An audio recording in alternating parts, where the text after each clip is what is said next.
So in this video, we are going to talk about walking with distractions. We are using a fake dog that Isabella is very interested in, and we have created enough space to where we can do a lot of change of direction. When dealing with distractions, you want to create distance. Distance is your best friend when it comes to distractions or triggers. We're not going to look at this as being a trigger, as a trigger would be something that would cause the dog to be more explosive, where this is just a distraction, where it's taking away her attention. But distance is always going to be your friend. And creating distance allows your dog to make better choices so that you can teach the behavior that you want. Remember, we're not teaching what we don't want. We're teaching what we do want. So it's not about correcting the dog for focusing on the distraction. It's about rewarding the dog for acknowledging it's there, but leaving it alone. In the beginning, when you're working with distractions, make sure that you're not trying to get past them. Just use them in your sight. As long as they're there, they're a distraction. You will slowly start to decrease your distance to the distraction and upping your reward system. There's going to be a lot of change of direction, so don't try this unless your dog is walking nicely on leash without distractions. If your dog is not doing well just walking when it's no real distractions, like in the backyard, then you need to really practice that before you practice this.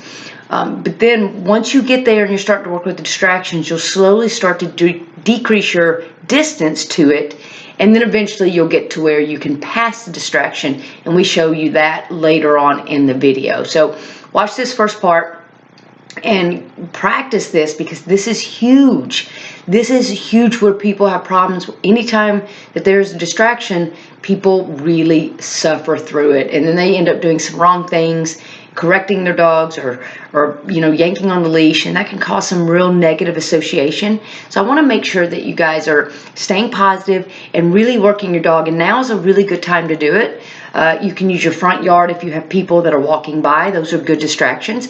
You can use simple areas. If you have an area where maybe you have a dog in your neighborhood that's behind a fence that you can see, maybe use them. Use the road to where you're at a distance, but always create distance. If your dog is not even wanting to take treats from you, then you're way too close, or you don't have good enough treats. But you want to make sure that you create that distance. You're going to hear me say that a lot. Distance is your best friend. Use that distance and slowly decrease your distance towards that distraction. Girl, Isabella. Good girl. Good job, good girl. This way. Good girl, this way. Good girl, good job. Good girl, Isabella. This way. All right, Isabella, let's go. Oh, good girl. Look at that dog. Good girl, good job, Isabella. This way. Good, this way. Good girl, Isabella. Good girl. This way. Oh, good job. Good girl, Isabella. Good girl, Isabella. This way. This way. Good girl. This way. Good job, good girl. This way. Good girl, this way. This way. Whoop. Good girl. This way. Good job. Good girl. Good job. It's a shake. This way. Good girl, Isabella. You dropped it. This way. Good girl, Isabella. This way. Good girl, Isabella. Good girl. Good job. This way. Once your dog has gotten really good at walking around distractions, it's now time to work on passing distractions, because sometimes there are moments where you just cannot work around a distraction, but you need to just get past. When we do this, we also want to use our distancing, but it's not just distancing to where maybe you get into someone else's yard and walk past, but it's about curving around the distraction. You almost treat this like an automatic leave it. The difference is what we're asking them to leave is actually movable, so it can lunge and make contact when we don't want contact. So we need to create distance, but we do it in a curve fashion.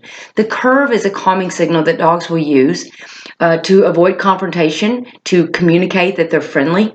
So the curve is something they'll use in greeting with other dogs. So if we can use this to our advantage, we can help keep the other dog calm as well as tap into the natural ability of the dog. So the curve is just very simply walking past, but doing it in an arc, creating an arc around the distraction.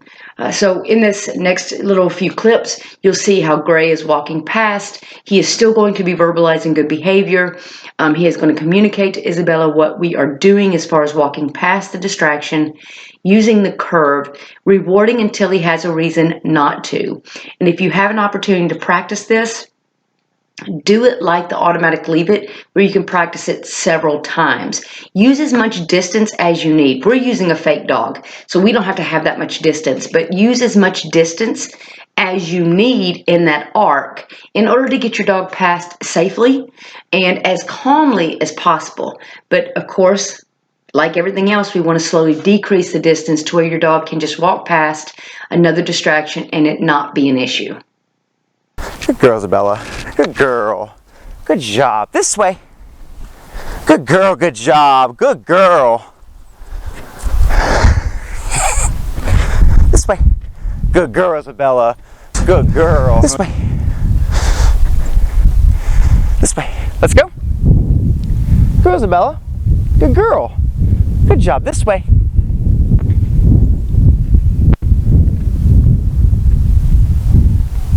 Good girl. Good girls, Bella. This way. Good girl. Good job, good girl. Girls, Bella. Good job, sisters. Good girl. Good girl. Good girl. Good. This way.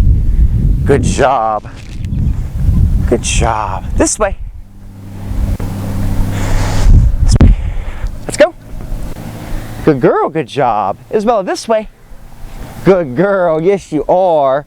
Yes, you are, good girl. Good, this way. Good job. Good girl. Look at that pretty face. Oh, good girl. Good job. Yes, this way. Curve around that bread. Good job. This way. Good girl. Good job. This way.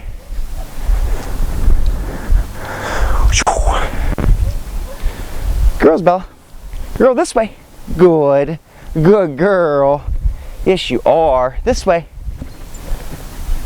Good. Good girl. Go boop the camera again.